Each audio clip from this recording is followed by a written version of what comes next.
Hey, horror fans! Once again, it is me, the Horror Miser. It's time to review another horror movie. This is another survival shark horror movie. This one is called The Requin. I think that's how you pronounce it. Now, The Requin is a 2022 American horror film. It was written and directed by Requin. It stars Alicia Silverstone, James Tupper, and Deidre O'Connor. Now, in this film, a couple on a romantic getaway find themselves stranded at sea when a tropical storm sweeps away their villa. In order to survive, they are forced to fight the elements and the sharks that are circling below them. Oh no. Now, I don't know about you, but there's been a change in horror movies involving sharks since the survival horror movie Open Water came out back in 2003. Now, instead of your typical Jaws ripoff, we're now seeing couples, groups of young people, or even a single person where they're trapped in a cage, left floating in the ocean on a broken or damaged boat, or probably surrounded in a dinghy somewhere, or in a cage, or and they're surrounded by great white sharks.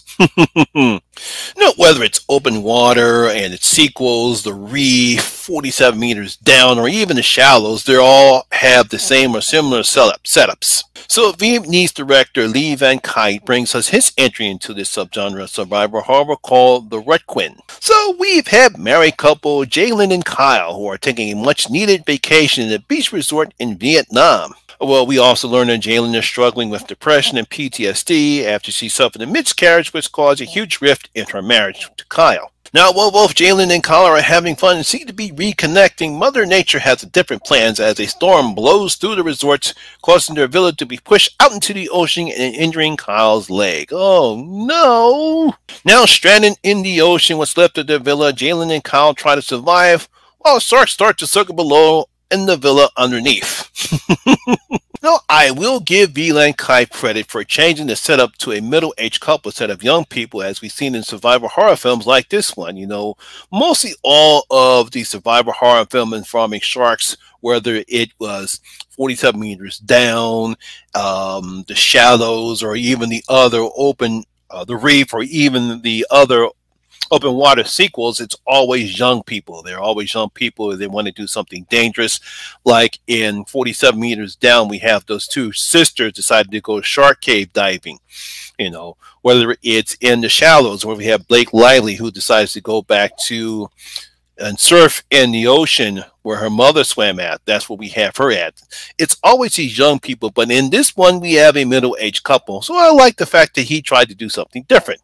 Also, in similar setups, in this one, Kite always tries to give the character growth as we see Jalen communicate with her mother and her sister via social media, and we see some bonding moments with the couple. It's sort of to give character build up. We get to see what type of marriage that Jalen and Kyle have. So it's nice. It's something that we've seen before because you have to have character build up. We have to see how these people are, so at least the audience may care or might not care about the either person, couple, or groups of people in this type of setup. And another good thing is that Alicia Silverstone and James Tupper seem to have some good chemistry at times, and at times we do feel sorry for Jalen because that's what the whole purpose is. We want to feel sorry for them. We want to have some sympathy for them as a couple because basically when the bad starts to happen, we want them both to survive. Unfortunately, Kaya doesn't do a good job at all on this film because this film looks bad. I mean, bad. And it has terrible green screen effects. I mean, you want to talk about not to know how not how to do a film? This film will teach you not how to film a film. When you have a situation like this, you want to be able to create enough tension and suspense. And if your film doesn't look that good, that goes directly in creating enough tension and suspense that you need a film like this because you want the audience to believe that the couple is in mortal danger. But if you don't make it look that way, people are not going to care. Now, I know this is a low-budget film. From what I was able to gather, they only spent like $8.5 million. But I've seen better effects on budget where it was less than $1,000. I mean, $100,000 to be honest. I mean, not only that, to make matters worse, the film goes on for an extra 20 minutes and the effects get worse. I mean, you want to see the phoniest looking sharks. I mean, come on.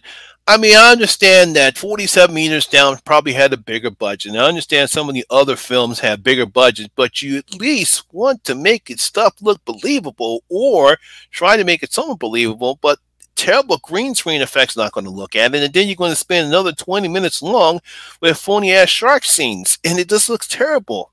I mean, it's so unbelievable. It will take whatever sympathy it takes away any sympathy the audience had for Jalen away. I mean, it's like you spent, I'll say this, not to spoil anything, but I'd say the last 20 to 25 minutes, we see Jalen scream, scream, scream. I'm going to kick this shark's ass. This is for Kyle. You took my husband away and all this other crap. It just draws it out, and you're just like, come on, can't this film end? I'm tired. I'm tired of all this crap. It's because it's just so terrible looking. I mean, just an example, as bad as Slender Man was, and that was a bad horror film, at least the effects look somewhat believable, and that's what I'm saying. You can have a bad film, such as Slender Man, or even the Bye Bye Man. And you know how much I hated well, not hate, you know how much I didn't like the Bye Bye Man with that stupid shotgun spilling green stuff at that close up. But at least they tried, that budget did try to do something decent, but this film is just terrible. Terrible. And like I said, I'll give Elisa some credit as she tries her best to make Jalen a sad but strong woman, but his script and the bad filming doesn't allow her performance to come through at all. No, this is sad because this could have been a decent entry in the subgenre, but it simply fails because of the bad filming and the horrible green screen effects, the terrible cinematography. This person should not, I'm pretty sure, I know this guy has directed films before based upon what I saw in his filmography, but he should definitely hire a different cinematographer because this film looked terrible. So I'm going to give the Requin, I believe I pronounced that correctly, only one out of my 5 bloody gold coins. You're only going to get 1 out of my 5 bloody gold coins because this is a terrible, terrible looking film.